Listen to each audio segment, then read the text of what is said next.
So we looked at the sequence matcher class, which returns the ratio method of this class. It returns this number, but now we need to see how to get the most similar word out of a list or out of the keys of a dictionary. So let's focus first on a list, on a sequence. So a list is a sequence, and from div lib import get close matches.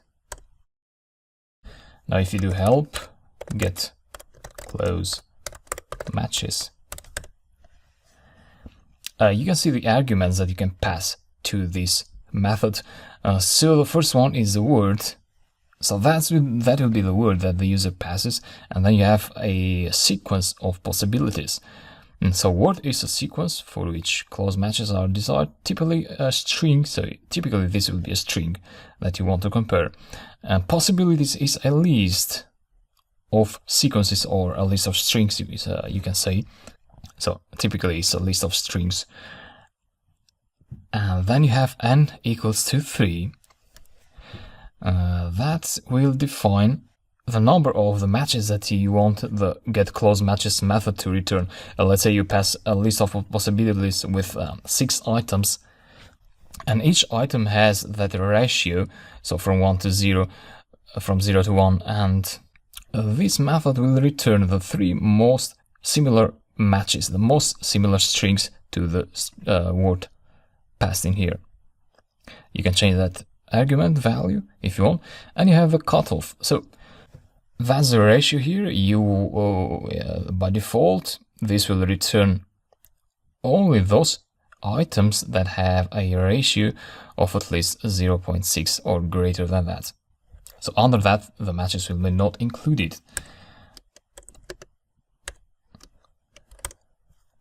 Q to end the help and get, let me try, close matches. Let's see what we get. Let's say rain, and then you have a list in square brackets, of course. Let's say help, pyramid, and rain.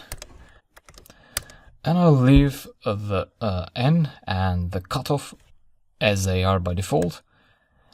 And so in this case you get rain.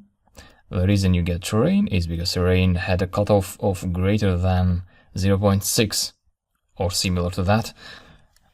If you're interested about the cutoff, you can use a sequence matcher, but we're not interested in that, in the specific value.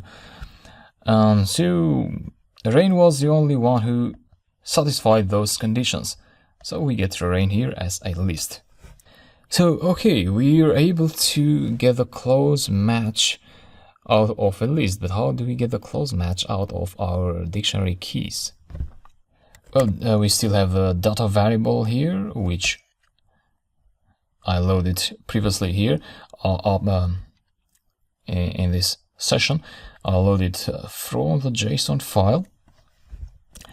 So with data dot keys, so there's a method of dictionaries which is called keys. And with that, you can get a list of all the keys of the dictionary. So we're talking about only the keys, not the values of the keys. So these are the words, and each of them has a value associated with it. And basically, you can check the type of data.keys just to see what it is. So it's like a dict keys object, but it behaves like a list. And what you could do then is apply the get matches method. So you pass rain there to data.keys. Let's see what we get. So we got 3 matches. We got rain, train, and rainy. You know, if you pass an n of 5, you get more matches there, but it's important to know that the list here is ordered. So the very first word is the one with a higher ratio of similarity. So we are only interested in that first word. How to get that? Well, you can ignore this number since you only want the first word, and you can pass 0 there because you know this is a list and the first item has an index of 0. So you get rain for the rainen mistyped word.